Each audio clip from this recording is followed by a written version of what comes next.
لیکن کسی کی جوان بچی اس محلے دار سے جس کو وہ بچپن سے جانتی ہے، کونے میں جوان بچی 20-22 سال کی اگر ماچس لینی چلی جائے تو شور ہو جاتا ہے، وہ بیٹی نکل آئی ہے جی، ابا جی شام کو گھر آئے تو محلے دار غیبت کریں گے، بیٹی تیری جوان وہاں کھڑی تھی، آج سبزی لینے آئی تھی، ماچس لینے، ابا درہ نکال لیتا ہے، بیٹی کیسے باہر چلی گئی؟ بھئی اپنا محلہ ہے، سارے اپنے لوگ ہیں، کیوں پھر بھی نہیں جا سکتی؟ کیسے گئی؟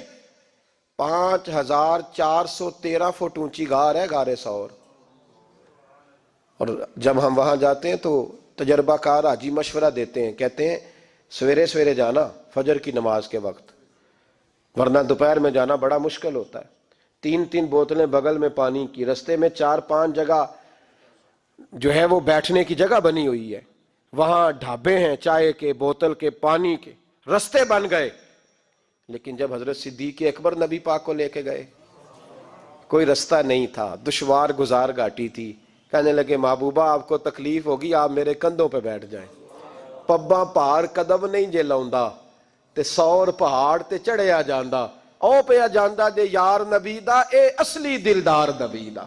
حضرت صدیق اکبر حضور کو لے گئے اور کی ڈیوٹی لگائی، فرمایا اسماء میں نہیں چاہتا، پریشانی جتنی مرضی ہے، ایمرجنسی جتنی مرضی ہے، پر میری محبت گوارا نہیں کرتی کہ حضور سرکے اور کھجور پہ گزارا کریں، بیٹے تازہ کھانا پکا کے پہنچانا ہے۔ 5413 فٹ اونچی غار اور دن کو ڈر آئے، حضرت اسماء کہتی ہے میں روز تازی روٹی پکاتی، کھانا تیار کرتی، جب دنیا سو جاتی تو میں پہنچا کے آتی۔ کون حضرت ابوبکر صدیق کی محبت کا اندازہ کرے گا؟ کون اس گہرائی تک جائے گا؟ حضرت اسماء کہتی ہے ایک دن کپڑا ہی کوئی نہیں تھا گھر میں، عورتیں نا سینہ بند باندھا کرتی تھی، عرب کے لوگ کھلے کپڑے پہنتے تھے تو کمر بند باندھتی تھی، اسے نطاق کہتے تھے۔